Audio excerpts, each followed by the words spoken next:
and welcome to this very special edition of the Signal PopCast. It's Valentine's Day. How are you guys? Doing good. Well, we're very happy to be here, and the Signal PopCast is the podcast that brings you exclusive coverage and the latest trends in the entertainment industry. And love. And a lot of love, because today is the most special day of the year for a lot of people. First of all, let me introduce myself. I was about to jump into what we need to talk about. My name is Katherine Rodriguez, and I am one of the producers for the podcast. And with me, I have Alyssa Shotwell. I'm the co-producer of the Signal PopCast. And we have a very special guest. Why don't you introduce yourself? Hi, I'm Alexandria Zahirniak, and I'm a BF student. I'm graduating this May. Nice. So I promise that even though it's three girls, we're going to try to make it as gender neutral as we possibly can, because we know, guys are nice too. So, any plans for today? Definitely. My husband and I, we've actually been married for 5 years. Nice. And we like to try and make sure that even if we don't hang out exactly on Valentine's Day, we still make sure to spend some time together and really just reconnect. So tonight we're going to go have some Indian food and a nice dark place and just kind of look into each other's eyes. And oh my God, that sounds beautiful. It's great. I shouldn't have gone after you. What's up, Alyssa? What do you have planned? You have a boyfriend too, right? Yeah. Yes. 6 years. I had to think about the math for a second. For about 6 years. We're probably gonna do something Thursday night because I have class tonight, and he doesn't get off work till right after I get in class. So Thursday night, probably watch a movie. Nice. Movies are always fun. My boyfriend actually lives in another city, so. And I have class till 10 p.m. tomorrow as well. I mean, today as well. So, absolutely not going to happen. But we have some very special things for those who want to go and enjoy a special date with your loved ones. And we're going to talk a little bit about that in a very few minutes. What are some of the things that you think people shouldn't talk about on Valentine's Day? Because let me tell you, So there is a Bustle article from 2015 by, I'm sorry Megan, I'm going to butcher your last name, Megan Brusand, and she had she had about 6 things, and one that stuck out to me, I don't do this, I'm questioning why other people do it, but something she brought up not to talk about was questioning other people's likes and faves on social media. Oh, that's, especially these days, is when everybody and their mothers, even if they've been dating each other for like a week, they just happen to post something. I love this person. We've been dating for 3 days. It's a magical relationship. So that's a must not do. Another thing that I think people should not talk about is past Valentine's Days. I really don't need to know what were you doing 3 years ago whenever you were dating someone else. I do not want to. That's a no-no. Past relationships in general are pretty much not a good thing to talk about on a romantic evening with your significant other. Yeah. I think even if don't even bring up a past Valentine's Day with the same person, because you don't want them to think that you're comparing, like, if this year was not as exciting or... That is so true. That is so right. true. Some of the things are, those very serious conversation, like engagement and moving in together, and... I don't know. I just feel like it's so much pressure, and both girls and guys do that sometimes. And it's like, let's just enjoy the day. We don't need to talk about moving in together tomorrow. It's fine. I mean, in general, just putting pressure on the day in general is going to ruin it. Because if you have all of these expectations, all of these things where, this is going to be a story we're going to tell our grandkids and our kids and all of this, you're going to put so much pressure on it that no one is going to have a good time. It's going to be forced. Absolutely. They've made movies out of people messing up on Valentine's Day, so don't be a part of that trend. Absolutely not. But what are some of the things that you would like to talk about on, Valentine's Day? Do you, set goals with your partner? Because a lot of people do that. Like, every year they set up a goal of things that they want to accomplish, either together or, individually. And on Valentine's Day, they sit with each other and do this. I don't do it, but I can probably start doing it soon. I think it's a great idea. That's an interesting approach. I think it's different depending on what stage of your relationship you're in, quite honestly. When you're just first dating someone, there's so much you still have to learn about that someone that you don't really have to force it. You can talk about whatever because you don't know a lot. But when you've been with someone, like I've been with my husband dating for 9 years, I feel like I pretty much know everything that there is about him. So sometimes it can feel a little pedantic. Like it feels like, oh, well, we're going through the motions here. So I think that's a good thing, just to try and talk about the other person and just ask them questions maybe that you never have thought of before. You might get an interesting answer. That's interesting. Anything else that you would like to hear besides how beautiful we are? Well, that never gets old. I'm just kidding. There's good Valentine's Days. There's bad Valentine's Days. And there's really, really, really bad Valentine's Days. Sorry, guys. We're giving you all the crap at the beginning, but at the end, I promise we're going to give you some really good advice on what to do today. But we just got to get it off. Yeah, any bad Valentine's Day stories that you've had in the past? I don't have any, but we all did read a Cosmopolitan article, Cosmo, by Ashley Womble, and she wrote this in 2009, and some of these are things people are still making mistakes on today. Mm-hmm. And so one of my favorites on there is this girl, Tina. She bought hockey tickets for her and her boyfriend, and during the game they did one of those kiss cams, and he grabbed her and kissed her, and she didn't know what was happening, and it actually got caught on camera, like how visible she was, angry and upset, got caught, and she's super embarrassed by it. This is one of the few stories in the article that didn't end up in a breakup, so that's one of the reasons it's my favorite. And two, it's just a funny That's pretty story. embarrassing, huh? Just like kissing you out of absolutely nowhere, and then you just like pull back. Yeah, and Alex was talking about don't make it something that you want to tell like future kids. Another topic you don't talk about, future kids. But so this situation, say they got married and they had kids or whatever, like, this is a bad story, but that would be funny to retell to your kids. So Absolutely. that's why it was my favorite. That's not too bad at all. Yeah. Mine's a little sadder. This didn't happen to me, thank goodness. But in that same article, we were reading how a young woman who was head over heels in love with one of her longtime guy friends wrote him a very romantic, beautiful poem for Valentine's Day. And so she goes to his dorm room and reads it to him, and his response is, "That's nice." And then he promptly started a movie, The Reservoir Dogs. Now, if you've seen Reservoir Dogs, you know it's bloody. It is not a romantic film. It is not a rom-com whatsoever. So her heart was kind of broken. That's terrible. Yeah. Like, I think there needs to be a really good balance between what a guy likes and what the girl likes, because I can tell you I can handle violence, but more than 2 minutes I'll be crying. So, no. That sucks. That's awful. They were definitely not on the same wavelength. So I just caution you, maybe don't put so much pressure on that first romantic gesture. Yeah. Probably don't pronounce your love on Valentine's Day. Oh my god. Unless you've been in love for a while. You're about to see how many people are about to get engaged today, because I can guarantee you they've been waiting for this day for months. It's always those. But they kind of know what the answer is. That's, I think, the difference. Usually. Well, you never know, actually.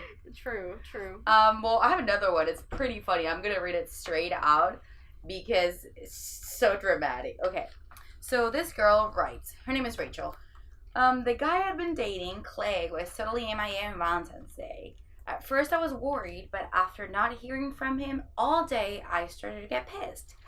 That night, I got a call from the county jail asking me to accept a collect call from Clay. He had stolen his parents' brand new car, and they reported it to the police. Even though I had a thing for bad boys, I broke up with the loser the next day. That is absolutely insane. It's a red flag alert. Like, super flag alert. And it's his parents. Like, what was he doing with the car? I thought it was going to be something like, okay, he came and picked me up. We went to an amazing dinner. And then as we were at the restaurant, you know, the police came because the car was reported stolen, but not just completely go MIA. Well, that's a funny mishap. That's not. Yeah. Actually, I had that happen to one of my friends. It was so funny. Let me tell the story real quick. So she was having brunch at this restaurant in Dallas, and one of my other friends worked there, but she had absolutely nothing to do. Like the two didn't know each other. So the cops come in, they're looking for somebody, they go to the table, and they take the guy. Apparently, same thing, the car was reported stolen, but the guy owns a dealership, so I don't know what the problem was, but anyway, they had to take him, and it was pretty embarrassing. Oh. My friend never told us the story. If it wasn't because of my other friend who worked there and saw everything happen, I would have never known. So I thought that was pretty insane. The friend shall remain nameless. It's okay. Now, what about music? It's a very, lovey-dovey song. Have you ever dedicated a song? Has anybody dedicated a song to you? I think Alex should go first because she was telling me something earlier. Well, we actually have 2 different songs, my husband and I. So like when we were dating, it's called The Horror of Our Love because we were little emo goth kids. But we realized that Nana and Grandpa probably wouldn't want us to dance to that at our wedding. So instead we danced to Lone Star's Amazed, and that song is just so wonderful because basically it just talks about staring into that person's eyes and just loving them so much and just being amazed that they love you that much. It's just a really sweet, touching song. That's adorable. What is it called again? It's called Amazed by Lone Star. Go look it up because when she told me this the first time, I didn't know what she was talking about. And then I sang a little bit of it. Yeah, when she sang some of it, I was like, dude, I've heard this song like a million times. It's one of those typical love songs they hear. It's one of the more famous ones, yeah. Okay, I'll look it up. It's totally marriage worthy. It's totally for me. Yes. Taking notes over here. What about you, Alyssa? So for me, I gave 2 of my love songs to our managing editor, Brandon Pena. He wrote an article you can go check out on the Signal's website. The 2 I gave him was Give Me All Your Love by Alabama Shakes. Of course, I love Alabama Shakes. And then Prime Time by Janelle Monáe featuring Miguel. And why did you pick those songs? Well, one, if anybody knows me in real life, I love Janelle Monáe, so of course I was going to have a Janelle Monáe song. But also, so her albums have this overarching story, and the pivotal moment where the story picks up is when she falls in love with this character that Miguel plays called Sir Anthony Greendown. And I was just excited to get a love song when most of her songs are about loving yourself, and this one's about loving another person. So that's good. Cute. Yes, guys, we're gonna share the article with all our top songs for this very special day. I also chose 2. I did Naked by James Arthur because, in my opinion, the song talks about a very nice guy trying to approach a girl, but that girl completely ignoring this person. And what I wrote was, women, we can be complicated. We believe that we know it all, but we do not. Having someone to rely on to do fun stuff with, or someone to travel the world, changes our life. There's still some good guys out there. So yeah, that's kind of and also Surrender by Natalie Taylor. It's a song that talks about how prideful we are in the relationship. Sometimes we have arguments and disagreements, and we both have a very strong character, and the song is about putting that aside and really listening to what your heart wants and what's best for both in the relationship. Yeah, all of those songs except for Alex's, but still look up hers, is on the Signal's website. There's a Spotify playlist on there, as well as all the music videos, because most of them have really well-produced music videos. And there's a really good variety with the underlying theme of love and relationships. So next we have our Out and About H-Town. Yes, we're entering into the cool stuff to do in the Houston area now. So for Valentine's Day, a lot of you are, wondering what to do, where to go. It doesn't necessarily have to be if you just want to walk outside or go do something fun with your love. We have a little list. So we're going to put this on the website, but I'm just going to give you 2 or 3 that are the top. So number 1, there's a Williams Tower water wall. It's a very cool, waterfall outside, and at night they have all these lights, and it's just a cool area to walk around, and have a different type of day. Also, the Kima Boardwalk, obviously, all the fun rides and the games. I think I want to do that. Maybe this weekend is the perfect time because, yeah, I actually want to do that. And what else? Brenner's on the Bayou. I wanted to get a reservation at this restaurant. It's really, really good. It looks like a cabin, a huge cabin. It's kind of an Italian steakhouse type of place, and it's really, really, really nice. So we're going to list the top 10 restaurants that you could go to on Valentine's Day. It could be today. It could be on the weekend for you to go do something different. These are really, really good. And you have everything from Italian food to Spanish food to tapas to seafood to Chinese food, Indian food. So please be on the lookout for that. We will share it on our Facebook page. If you have not followed us yet, go and do. We are the Signal PopCast. Also, about that list, so today it might be really hard to get a reservation for some of those places. Oh, yeah. But since, like, me and others will be celebrating on Thursday, maybe if you push back your plans, you can get reservations to some of these Just imagine places. today is not today and imagine tomorrow is today, kind of. Yeah. Also, like she said, the weekend is pretty fun to do some of these events, like Kima Boardwalk. Generally takes you more than a couple hours, especially if you eat there, because they have like a bunch of restaurants on the boardwalk. Yeah. And for those that are not super into Valentine's Day, want to make it more of a friends group thing, but still go out, there's an anti-Valentine's Day party in Katy at the No Label Brewing Company from 7:30 to 10 p.m. It's free. There's going to be beer pong, door prizes, a food truck. If you do go by yourself or even with friends, just make sure you be safe and call Uber or Lyft if you're going to be drinking that night. Yeah, and then we also have some stuff on campus. So for our campus highlights, we have... Guys, write this down. From 11 to 1 and from 5 to 7, we have something called True Blue for you. It's a cookie decoration at the Student Life office. And we're going to be, Hunter the Hawk is going to be there, and Dr. Murphy is going to be there. So, yeah, if you want to bring a special cookie to your loved one made by you, you can swing by at the Student Life office from 11 to 1, so right now, and 5 to 7 today. Also, tonight, there's a very special performance by 3 beautiful, talented sisters. The Quaby sisters are going to be performing at the Bayou Theater today at 7:30. They're type of like an all-Americana group mixing country and western swing. I interviewed them last week. They're amazing. Their music is fabulous. They do covers. It's like kind of an acoustic rock, but with the fiddles. That's what they do. They play fiddles, so It's just a combination of everything you need. You said they're really sweet too, right? No, they were amazing.